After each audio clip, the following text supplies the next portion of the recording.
우리 말씀 보시죠. 에베소서 1장 13절부터 14절까지입니다. 같이 한번 우리 읽어보겠습니다.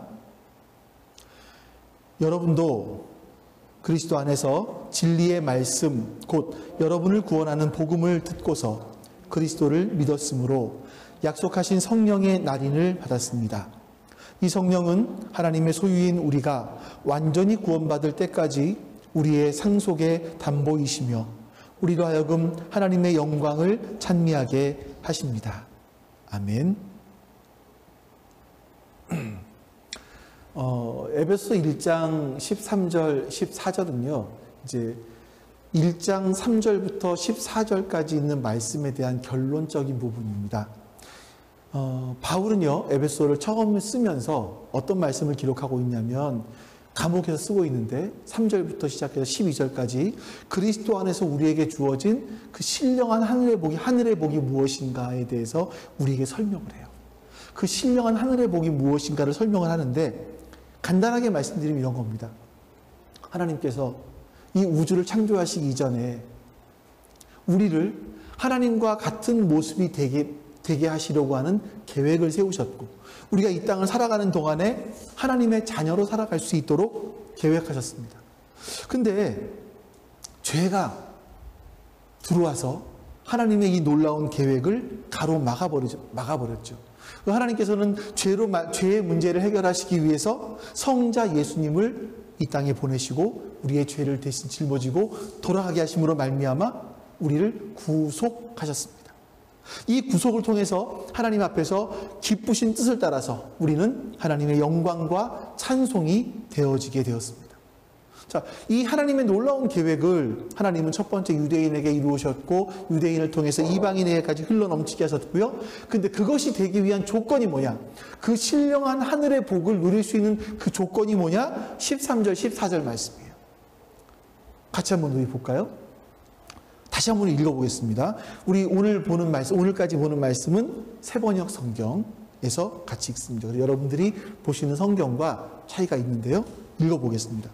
여러분도 그리스도 안에서 진리의 말씀 곧 여러분을 구원하는 복음을 듣고서 그리스도를 믿었으므로 약속하신 성령의 날인을 받았습니다.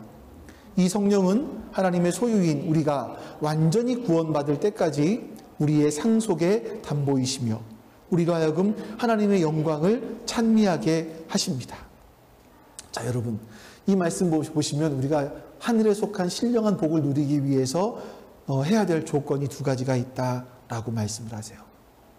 첫 번째는요, 앞에 위에서 보시면 그리스도 안에서 진리의 말씀, 곧 여러분을 구원하는 구원의 복음을 듣고서 복음을 들어야 됩니다.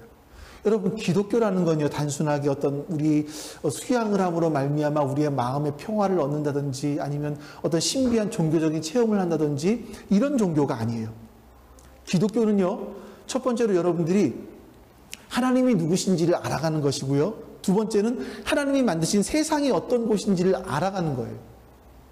그러니까 세상이 어떤지 하나님이 어떠신지를 알아가기 위해서는 하나님의 말씀을 들어야 됩니다. 하나님을 설명하고 있는 그 성경의 말씀을 들어야죠. 그래서 바울도 강조하는 게 그거예요. 믿음은 어디서 나요? 들음에서. 믿음은 하나님의 말씀을 들어야 생기는 겁니다. 근데 여러분, 자, 듣는 게 뭘까요? 듣는다라는 것은요, 정말 이것이 진리인가를 골똘히 생각해 보는 겁니다. 이게 진리가 맞나? 진리에 대해서 듣고 이것이 진리가 맞나를 골똘하게 생각해 보는 거예요. 많은 사람들이 기독교에 대해서 확신을 갖지 못하는 이유가 뭐냐면 제대로 믿지 못하기 때문에요. 들은 말씀을 제대로 이해하지 못하니까. 그 들은 말씀에 대해서 골똘하게 이것이 맞나 아닌가를 생각해 보지 않았기 때문에 그래요.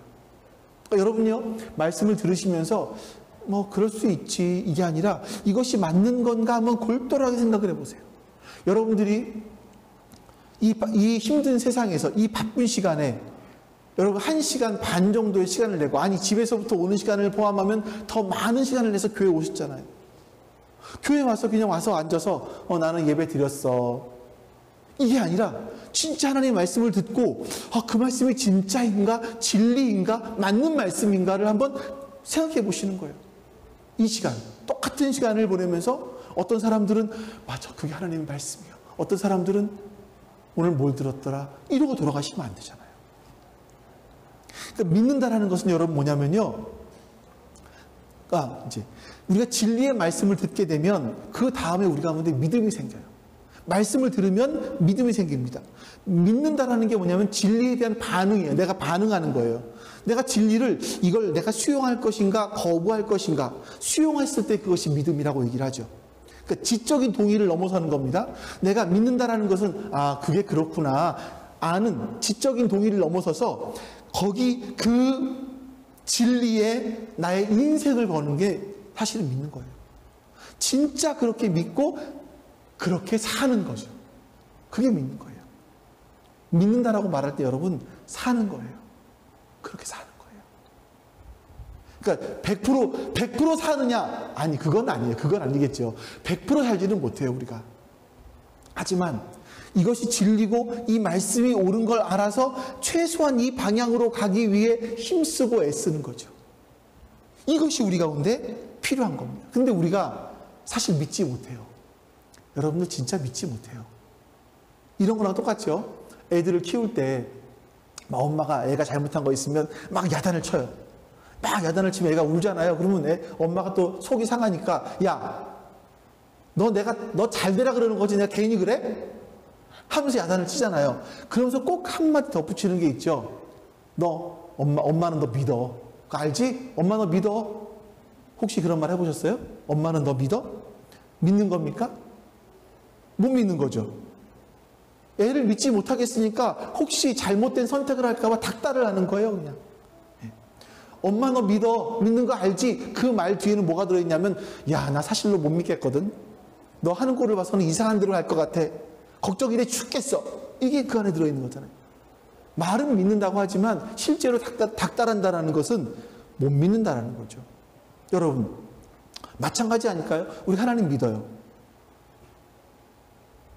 근데 불안해요. 저 참 불안해요. 저도 불안을 안고 살아가는 사람 중에 하나가 아닐까 싶어요. 성격상 좀 그런 게 있는 것 같아요. 불안해요? 불안한 건 왜 불안합니까? 못 믿는 거거든요. 성경에 보시면 하나님께서 우리를 어디로 인도하시려고 하는지가 기록되어 있어요. 그거를 깊이 묵상하면서 하나님이 나를 어디로 인도하시기 위해서 나에게 이런 상황들을 허락하시는구나, 이거를 머리로 듣기는 들었지만 이것을 내가 수용하지 못하는 거죠. 받아들이지 못하는 거예요. 믿지 못하는 거예요. 그럼 불안해요. 불안하니까 하나님께 이거 주세요, 저거 주세요, 왜 안 들어주세요? 불평하고 원망하게 되고 이런 마음이 나오죠. 이스라엘 사람들이 그랬습니다. 우리가 수요일날 출애굽기 말씀 보면서 이스라엘 사람 출애굽하잖아요. 하나님께서 가나안 땅으로 너희를 보내줄게 라고 약속하셨지만 이스라엘 사람들은 알기는 알아도 믿지 못했어요. 그러니까 물이 없어요, 하나님 원망하고, 뭐가 없어요 원망하고, 뭐가 없다고 원망하고, 불평하고 원망해요.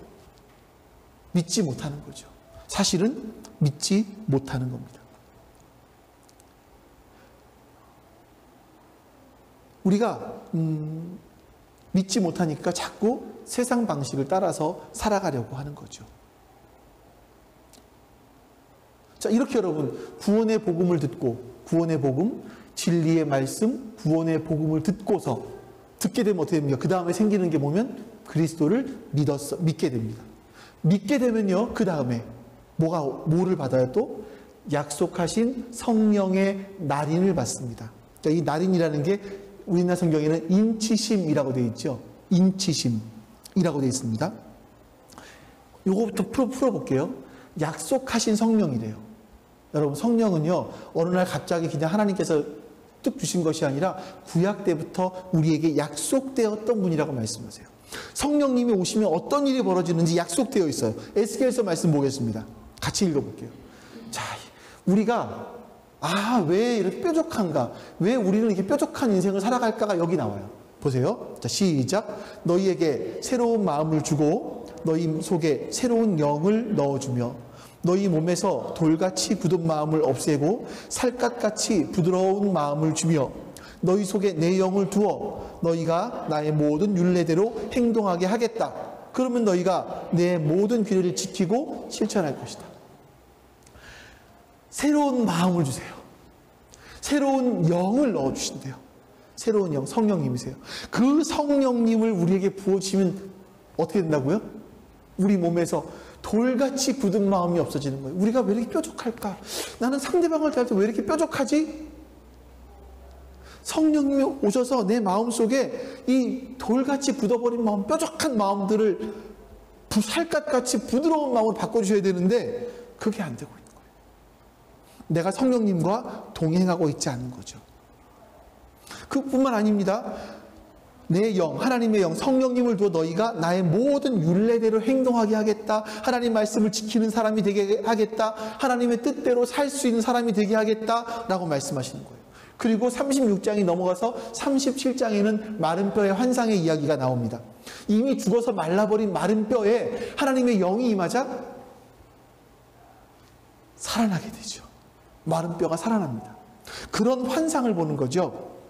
여러분, 어쩜 우리가 이 땅을 살아가면서 이 흔들리고 이 세상을 살아가면서 마른 뼈와 같이 살아가지 않았나? 근데 성령님이 임하시면요, 이 돌처럼 굳어버린 마음이 부드러워지고 하나님의 뜻을 행할 수 있는 사람으로 바뀐다는 거예요. 좀 쉽게 얘기하면 성령이 임하시면 우리가 전혀 다른 종류의 삶을 살게 될 거라는 거죠. 자, 여러분, 이걸 보니까 제가 계속 갖고 있던 그 마음들이, 어떤 의문점들이 풀리는 것들이 있어요. 뭐냐면, 사람은 변해요, 안 변해요?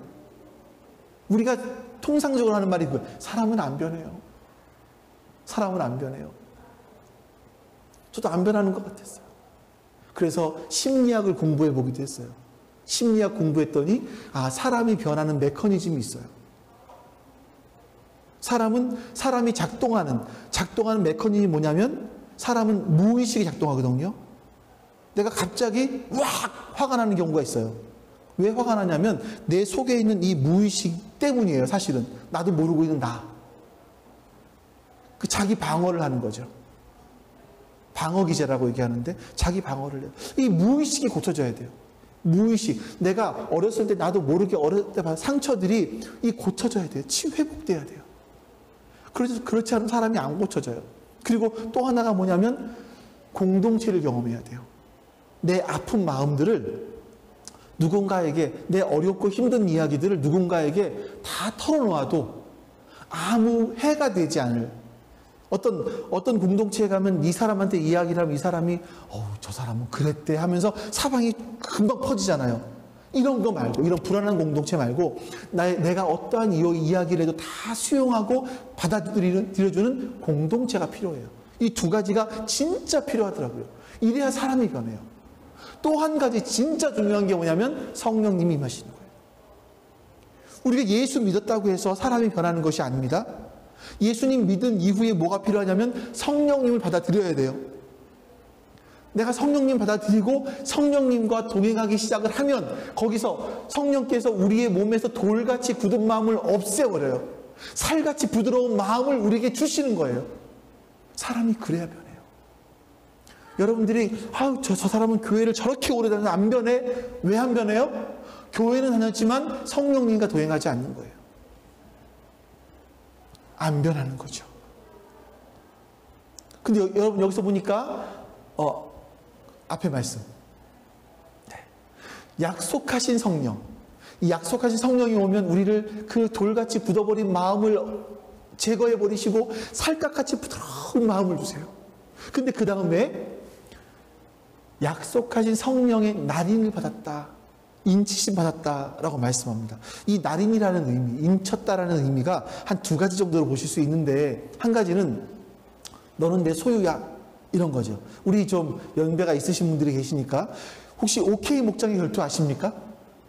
제가 그 영화인지는 모르겠어요. 옛날 서부 영화 같은 데 보면 어떤 것들이 나오냐면 목장의 주인들이 자기 목장의 소이며 말이라는 것을 알리기 위해서, 확인하기 위해서 낙인을 엉덩이에 팍 찍죠. 불에 탁 달궈가지고 탁 지지잖아요. 그게 바로 인치는 거죠. 날인. 도장을 꽝 찍어버리는 겁니다. 좋은 예는 아닙니다만, 하나님께서 이 사람을, 저를 보면서 얘는 내 거야 라고 하면서 딱 도장을 찍어버리신 거예요. 저한테. 인치신 거예요. 도장을 딱 찍었는데, 그 뭐 드라마에 보면 뭐 어떤 무당들이 보니까 당신 이마에는 십자가가 보여요. 이런 게 아니라, 이런 어떤 신비한, 이런 신비도 아니고, 그런 게 아니라, 유치한 그런 게 아니라 성령님을 우리 가운데 주신다. 내가 너는 내 거야 라고 인을 딱 치시면서 성령님을 우리에게 부어주시는 거예요. 고린도서 6장 19절 20절 말씀 같이 읽어보겠습니다. 여러분의 몸은 여러분 안에 계신 성령의 전이라는 것을 알지 못합니까? 여러분은 성령을 하나님으로부터 받아서 모시고 있습니다. 여러분은 여러분 자신의 것이 아닙니다. 여러분은 하나님께서 값을 치르고 사드린 사람입니다. 그러므로 여러분의 몸으로 하나님을 영화롭게 하십시오. 성령님께서 우리 가운데 오셨을 때, 예수님께서 나를 위해서 내 죄 때문에 내 죄값을 지불하시고 나를 사셨구나. 더 이상 내가 나의 것이 아니구나. 나는 예수님의 것이구나 라는 깨달음이 생기는 거예요. 성령님이 임하시면 생겨요. 그래서 14절에 보시면 여러분 하나님께서 값을 치르고 사드린 사람, 하나님께서 값을 치르고 사신 사람, 하나님의 소유가 되었다라는 표현들이 나오는 겁니다. 내가 하나님의 소유된 사람이구나. 근데 구약에서 보니까 하나님께서는 이스라엘을 택하시면서 그들을 특별한 소유, 보물과 같은 소유라고 말씀하고 있고, 말라기서 같은 데 보시면 하나님의 소유가 되었다라고 말씀하고 있어요. 우리는 성령님으로 말미암아 하나님의 소유가 됩니다. 그래서 그 성령님 때문에, 자, 로마서 5장 5절 말씀 볼까요? 어떤 일이 일어나는가? 하나님이 나를 사랑하시는가 사랑하지 않는가를 잘 모르시겠어요? 왜 그럴까요? 읽어보죠. 시작. 이 희망은 우리를 실망시키지 않습니다. 하나님께서 우리에게 주신 성령을 통해서 그의 사랑을 우리 마음속에 부어주셨기 때문입니다. 하나님의 사랑이 우리에게 부어지는 거예요. 샤워인데, 샤워와 같이 물줄기가 막 우리한테 오는 걸 말하는데, 부어주시는 건데, 하나님의 사랑이 우리한테 이렇게 부어주시는 건 누구로 말미암아요? 성령님을 통해서. 하나님이 나를 사랑하신다라는 것을 깨닫는 것은 성령님을 통해서 가능하구나. 이걸. 창세전에 하나님이 나를 이렇게 품고 계셨구나. 마음에 품고 계셨고, 이렇게 주 앞에 나오게 하셨구나. 이런 깨달음이 생기는 거고요. 이것은 성령께서 우리 가운데 일하시는 거예요. 하나님이 나를 태초부터 나를 사랑하셨구나. 이것이 성령님께서 우리 가운데 하시는 일이라는 거죠. 십자가에 예수님 돌아가셨어요. 그냥 역사에 기록된 그 하나의 사건이 이제 그 사건이 나를 위한 사건으로 바뀌는 거죠. 하나님이 나를 위해서 저렇게 돌아가셨구나. 어떻게 저러실 수가 있지? 거기서부터 시작을 해서 하나님의 그 넓고 깊은 사랑을 우리 속에 막 부어지는 것처럼 깨닫게 되는 거예요. 여러분들 기도하시다가 그런 경험하신 적이 있습니까? 하나님의 그 뜨거운 사랑이 막 겨워서 눈물 흘리셨던 경험들이 있습니까? 가슴 벅찬 경험들이 있어요? 성령님께서 함께 하시기 때문에. 이 성령의 부음 받았을 때 또 우리는 이런 고백을 합니다. 8장 15절 읽습니다. 여러분은 또다시 두려움에 빠뜨리는 종살이의 영을 받은 것이 아니라 자녀로 삼으시는 영을 받았습니다. 그래서 우리는 그 영으로 하나님을 아빠, 아버지라고 부릅니다. 우리 성령으로 말미암아 하나님을 아버지라고 부를 수 있게, 내가 하나님의 자녀라는 것을 깨닫게 해주신다고 말씀하는 거죠. 하나님이 나를 이렇게 사랑하시다니, 내가 하나님이 나의 아버지가 되시다니. 근데 그 아버지도 그냥 두려운, 무서운 아버지가 아니라 친밀한 가족관계에 있는 아빠, 아버지가 되시다니, 이걸 알게 되는 거예요. 이게 너무나 놀라워서 베드로전서 1장 8절에 이렇게 말합니다. 또 읽어볼게요. 자, 시작. 여러분은 그리스도를 본 일이 없으면 사랑합니다. 지금 그를 보지 못하면서도 믿으며 말로 다 표현할 수 없는 즐거움과 영광을 누리면서 기뻐하고 있습니다. 베드로가 보니까요, 나는 그래도 예수님을 봤지. 예수님 부활을 목격이라도 했지. 너희들은 예수님을 보지도 못했는데 어떻게 사랑하니? 그러면서 말로 다 표현할 수 없는 영광과 즐거움을 누리면서 기뻐하는구나. 이렇게 말하는 거예요.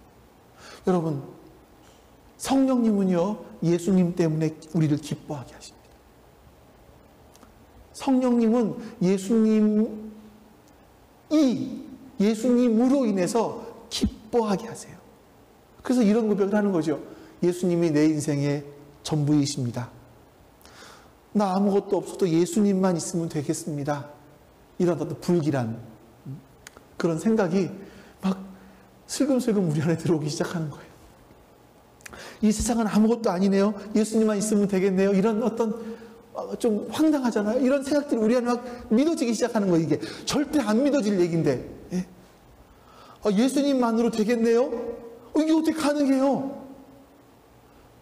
다른 것 아무것도 없는데 예수님만 있으면 되겠네요. 이게 어떻게 가능해요? 근데 이런 생각들이 내 안에 믿어지기 시작해요. 성령님께서 그 일들을 하고 계신 거예요.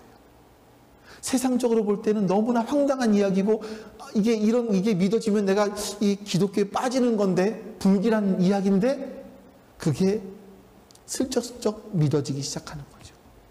뿐만 아니라 성령께서는요, 다양한 역사들을 하십니다. 그래서 우리는 성령님을 알아가셔야 돼요. 성령님을 알아가기 시작하면 우리 안에 성령님께서 내주, 내 안에 계시면서 우리를 인도하십니다. 그래서 우리 변하는 거예요. 그래서 사람들은 변할 수 있는 거죠.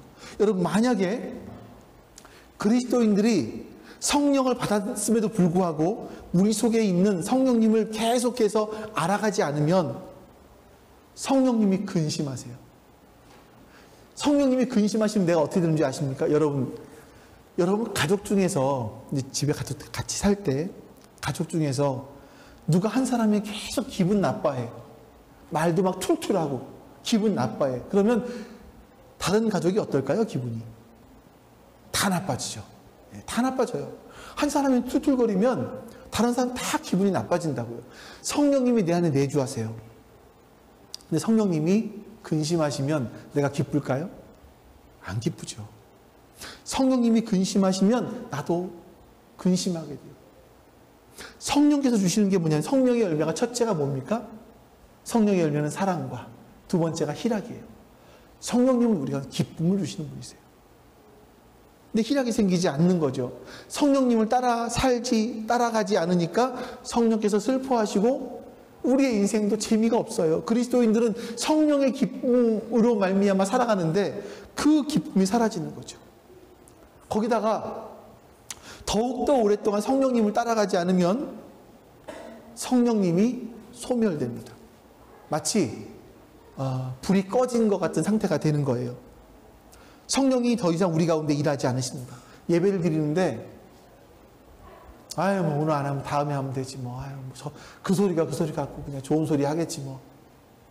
이렇게 성경을 읽어도 깨달음이 없고, 예배를 드려도 그냥 그저 그렇고, 하나님을 알고 싶은 마음도 없고, 하나님을 내가 믿는 게 맞나 안 믿는 것 같기도 하고, 하나님이 안 계신 건 아닌가라는 생각이 들기도 하고, 이런 게 약간 마음속에 두렵기는 하지만 그런 거예요. 정말 끔찍한 상태가 되는 겁니다. 여러분, 기독교는요, 분명히 진리를 말하는 종교이지만요, 그 진리가 우리의 삶 속에 실체하는 거예요. 실제로 나타나는 거죠. 그러니까 성령께서 우리 가운데 오시면 아주 놀라운 일들이 우리 가운데 일어납니다. 이게 인쳐주시는 거예요. 두 번째, 좀 더 현실적인 걸 말씀드릴게요. 인쳐주신다는 것은요, 안정과 보장을 의미합니다. 안정과 보장. 14절 말씀, 아까 다시 한번 위에 거 보여줄래요? 아까 에베소 1장. 네. 자, 14절에 보시면 이런 말씀이 나와요. 이 성령은 하나님의 소유인 우리가 완전히 구원받을 때까지 우리의 상속의 담보이시며. 그러니까 첫 번째가 하나님께서 우리를 낙인 찍었다, 도장을 찍었다라는 것도 우리의 안전하다는 얘기지만 여기서 상속의 담보가 되었다, 담보물이 되었다라고 말씀하세요. 그러니까 겹쳐서 안전을 보장해 주시는 거죠. 우리가 상속받게 되는 건 하나님 나라를 얘기합니다. 우리는 하나님 나라를 상속받게 될 거예요. 이 영광이 얼마나 큰지 바울은요, 에베소 1장 18절에서 하나님의 나라의 영광이 얼마나 풍성한지 너희가 알았으면 좋겠다라고 이야기하기도 하고요. 베드로 사도가 1장 4절에서 이렇게 말합니다. 자, 보세요. 이 말씀 한번 잘 생각해 보세요. 자, 시작. 썩지 않고 더러워지지 않고 낡아지지 않는 유산을 물려받게 하셨습니다. 이 유산은 여러분들을 위하여 하늘에 간직되어 있습니다. 여러분들 이 말씀 한번 잘 묵상해 보세요. 어떤 말씀? 베드로전서 1장 4절 말씀. 이 세상의 것들은요, 더러워지고 낡아서 없어지고 썩어지는 것들이에요. 이 땅의 것들은요. 그런데 하나님의 나라에서 하나님의 나라, 우리가 상속받을 하나님의 나라는 썩지 않고 더러워지지 않고 낡아 없어지지 않는 것이다 라고 이야기를 해요. 하나님께서 그 유산을 너희에게 주겠다고 성령을 담보로 주셨어요. 담보. 이 담보라는 것의 원어를 보면 이런 거예요. 첫 번째 불입금. 이제 우리가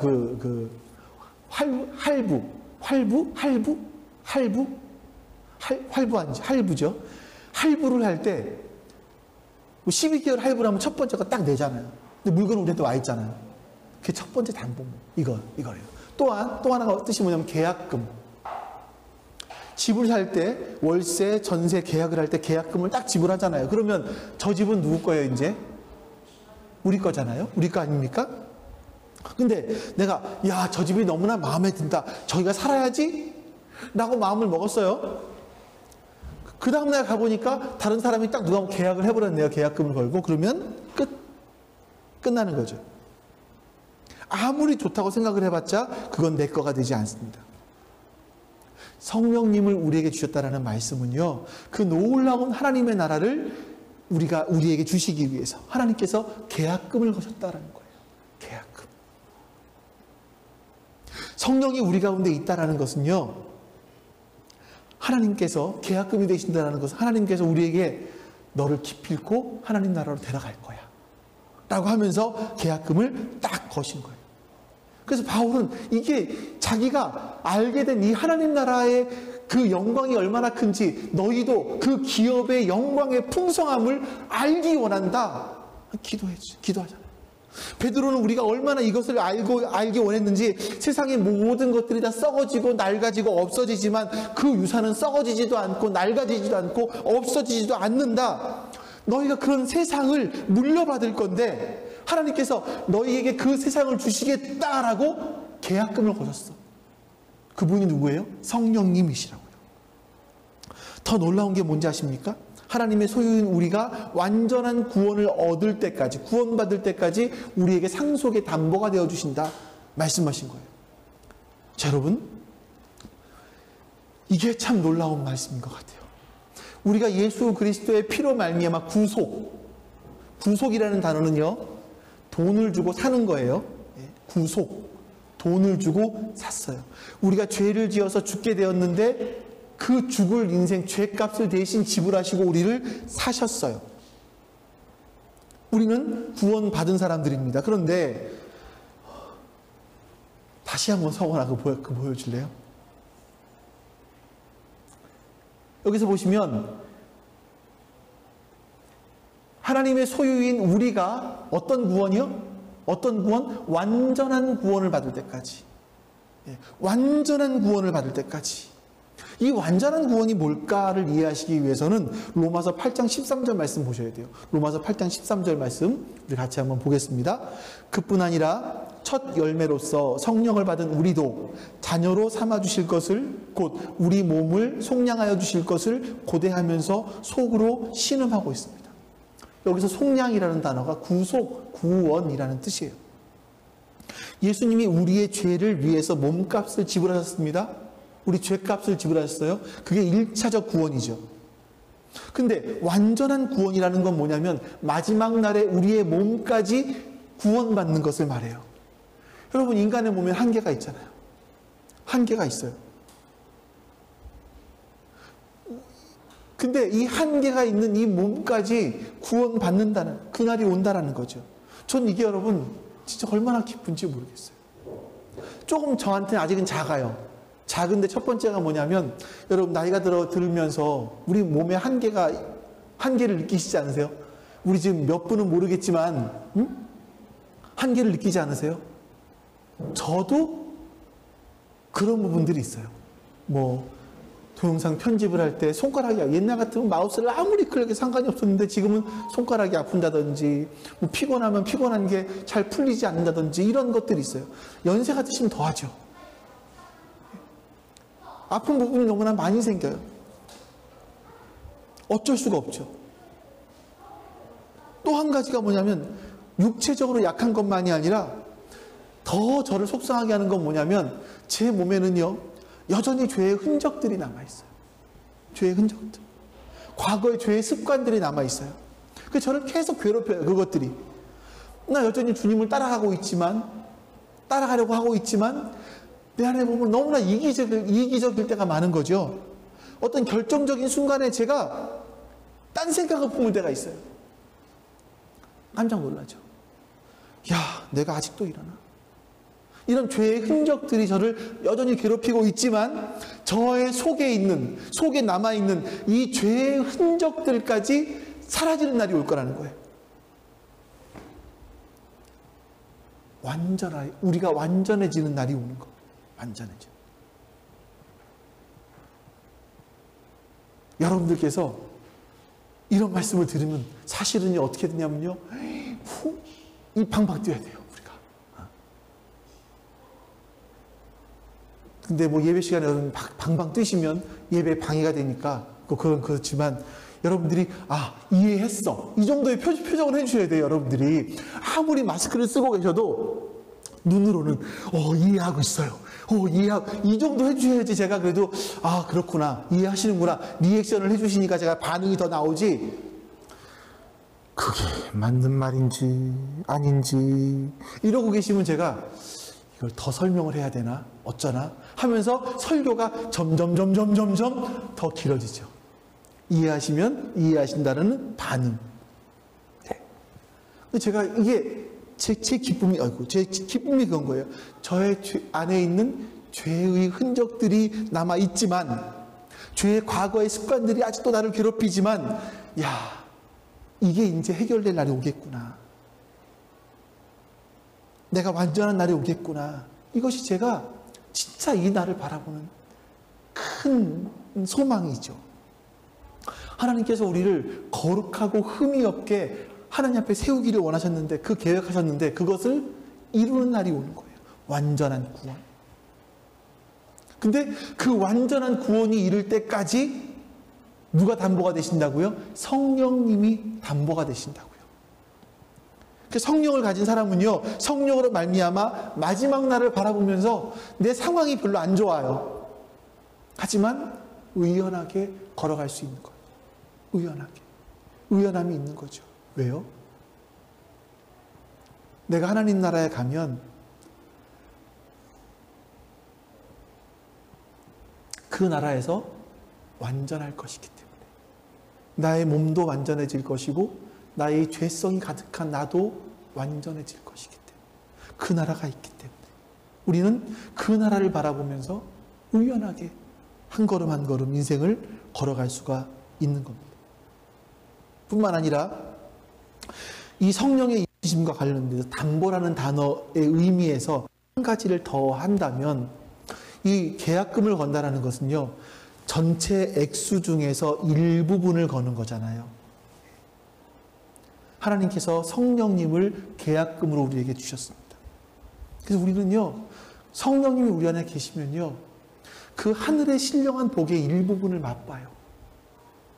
맛봐요. 하늘에 속해 있는 엄청난 복이 있어요. 하나님 나라에 가면 그 나라에 엄청난 복이 우리가 준비되어 있어요. 근데 그 엄청난 복 중에서 이만큼을 하나님께서 일부분을 띄어서 우리에게 성령님을 통해서 보증으로 주셨다고요. 먼저 그 복을 받아서 맛본다고요, 우리가 이 땅에 살지만 하늘에 속한 복이 무엇인지를 맛본다고요. 맛보기 시작한다고요. 근데 여러분, 크리스천들이 왜 힘이 없는지 아십니까? 하늘에 속한 복이 뭔지 모르니까. 맛보지 못했어요. 성령님을 의지하지 않으니까 그 신령한 복이 뭔지를 몰라요, 우리가. 정말 이게 저도 그렇고 얼마나 속상하고 안타까운지 모르겠어요. 그러니까 하늘에 속한 신령한 복을 모르니까 우리는 땅에 속한 것으로 살아가요. 땅의 방식으로 살아가는 거죠. 재미가 없어, 우리가. 여러분들, 하늘에 속한 신령한 복을 맛보시기 원합니다. 성령님께서 우리 가운데 계시면 우리는 하늘에 속한 그 신령한 복을 맛볼 수 있게 되는 거예요. 여러분, 이걸 한번 골똘하게 생각해 보세요. 아까 처음에 보았던 그 말씀을 듣는 거죠. 듣는 것, 골똘하게 묵상해 보시고, 묵상한 것을 가지고 기도 한번 기도해 보시기 바랍니다. 창세전에 하나님이 나를 창조하실 때 나에게 하나님의 형상을 이루시기 위해서 그 마음에 품고 있었어요. 그리고 역사의 끝에, 내 인생의 역사, 아니면 전 세계 이 우주의 역사의 끝에 하나님께서는 우리를 하나님 앞에서 거룩하고 흠이 없는 자로 세우시려는 복을 준비해 주셨어요. 근데 성령께서 우리 가운데 함께 하심으로 말미암아 그 신령한 복을 우리가 이 땅에서도 맛볼 수 있게 해주셨어요. 그걸 원하시는 거죠. 하늘에 속한 신령한 복을 가로막는 죄의 문제가 우리에게 있습니다. 여전히 남아 있습니다만 예수님은 우리를 구원하셨습니다. 그래서 그 구원의 그 사랑을 느끼면서 하나님, 나 같은 사람을 왜 구원하셨습니까? 성령님이 임하시면 그 은혜가 날마다 더 감사하죠. 하나님은 이 우주를 그냥 방치해 놓으신 것이 아니라 이 깨지고 분열된 세상을 하나님으로 말미암아 성령 예수 그리스도 안에서 하나로 통일하기 원하세요. 하나님이 그 일을 계획하셨구나. 그리고 그 일을 이루어 가시는데 거기에 내가 포함되어 있구나. 이걸 알게 되는 겁니다. 이걸 한번 여러분 골똘하게 묵상해 보세요. 그냥 솔로몬이 고백했던 것처럼 헛되고 헛되며 헛되고 헛되니 모든 것이 헛되도다. 여러분의 인생의 마지막이 헛되고 헛되다. 이건 뭐야? 아무것도 아니네. 이걸로 끝나는 것이 아니라, 야, 내 인생은 가치 있었어. 살만한 인생을 살았어. 이런 고백을 할 수 있는 우리가 되어야 되지 않겠습니까? 그것을 위해서 여러분 한번 허무한 인생이 아니라 성령을 통해서 우리가 값진 인생을 살아갈 수 있기를 한번 묵상해 보세요. 이게 성령님을 통해서 깨닫게 되는 겁니다. 그냥 설교를 듣고 그렇게 말할 수 있겠네. 그래 알았어. 이 정도로 이걸로 되는 것이 아니에요. 여러분이 성령님을 따라가고 성령님을 사모하면서 그로 말미암아 이루어질 진리를 묵상하면서 마음에 품고 기도하면 우리의 눈이 열리기 시작을 하고 찬양을 부르는데도요 막 감격하기 시작하고 하나님이 나를 이렇게 부르셨구나. 근데 그러면서 지금은 담보받게는 되지 못하는 거지만 하나님 나라가 어떨까? 이 담보받게 되지 못하는 하나님 나라의 그 신령한 복을 경험하면서 야, 진짜 하나님 나라 가면 어떨까? 이러는 거죠. 기대감이 생기기 시작하는 겁니다. 근데 어떤 분이 옛날에 정말 실제로 제가 들었던 얘기인데 어떤 분이 그러셨어요. 뭐 하나님 나라 가면 나는 하나님 나라 안 가도 좋을 것 같아요. 왜 그러세요? 그랬더니 뭐 하나님 나라 가면 평생 예배만 드린다면서요. 1시간 예배 드리는 것도 이렇게 힘들고 지겨운데 평생 어떻게 예배만 드려요? 하나님 나라 안 가는 게 나을 것 같아요. 예배의 아름다움을 맛보지 못하는 거죠. 여러분들이 이 땅에서 예배 맛을 한번 보세요. 예배가 뭔지 맛을 한번 보세요. 그러기 위해서 어떻게 하셔야 되는지 아십니까?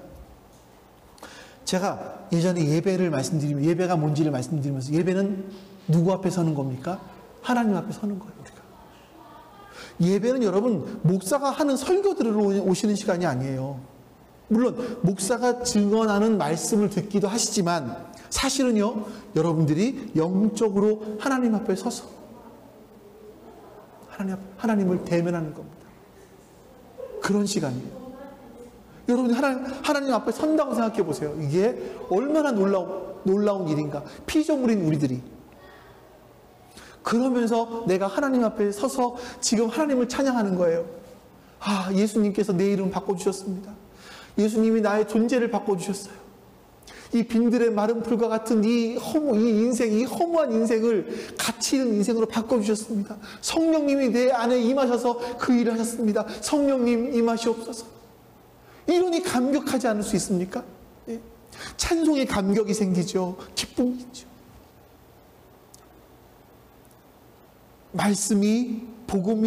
복음의 진리를 듣고 믿었을 때 성령님이 우리 안에 오셔서 도장을 찍어주신 거예요. 이게 얼마나 큰 복인지를 모릅니다.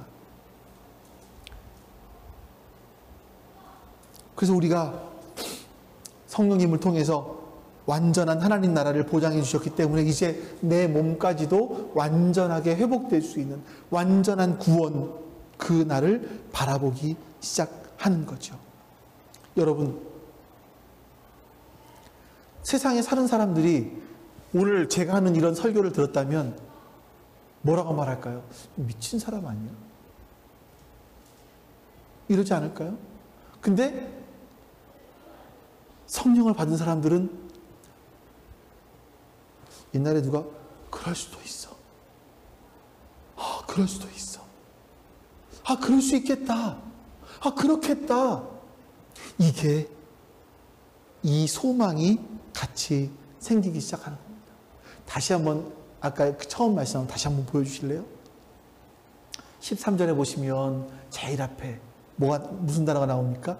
여러분도 라는 말씀이 나와요.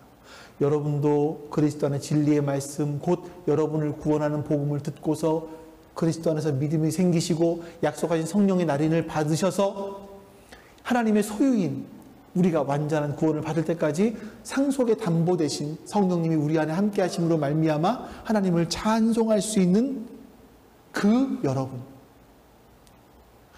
여러분이 바로 우리가 될 수 있기를 소망합니다. 여러분도 여러분을 구원하는 말씀을 듣고 믿어서 성령의 인치심 받으시고 여러분도 성령의 도움을 받아서 이 신령한 복의 깊은 곳까지 계속 걸어 들어갈 수 있기를 바라며, 그래서 이 땅에서 우리가 허접해 보이는 인생, 그 인생에 생기가 돌고요, 허무해 보이는 우리의 인생에 의미가 가득해지고요, 나이가 들어가면서 하나님 나라 갈 때쯤 되었을 때, 내가 살아야 될 인생을 살았네. 참 귀한 인생을 살았네. 이렇게 고백하며 주님께 돌아가는. 그래서 그 나라 돌아가서는 이 땅에서 보증으로 맛보았던 하나님의 나라를, 그 신령한 복을 100% 완전히 맛볼 수 있는 여러분 되실 수 있기를, 여러분과 제가 될 수 있기를 주님의 이름으로 간절히 축원합니다. 아멘. 우리가 성령님과 동행하며 하나님 나라에 대한 보증이 되신 그 성령님과 동행하며 그 하늘의 신령한 복을 이 땅에서 맛보며 살게 도와주시옵소서. 뿐만 아니라 나의 완전한 구원을 소망하오니 하나님, 나의 보증 되신 성령님께서 그 완전한 구원이 이루어지도록 우리를 인도하여 주시옵소서. 여호와는 내게 복을 주시고 너를 지키시기를 원하며, 여호와는 그의 얼굴을 내게 비추사 은혜 베푸시기를 원하며, 여호와는 그 얼굴을 내게로 향하여 드사 평강 주시기를 원하노라. 아멘. 이제는 우리 주 예수 그리스도의 은혜와 하나님 아버지의 사랑하심과 하나님 나라의 보증 되신 성령님의 교통하심이 함께 예배한 모든 하나님 백성들 머리 위에 지금부터 영원토록 함께 하시기를 간절히 축원하옵나이다. 아멘.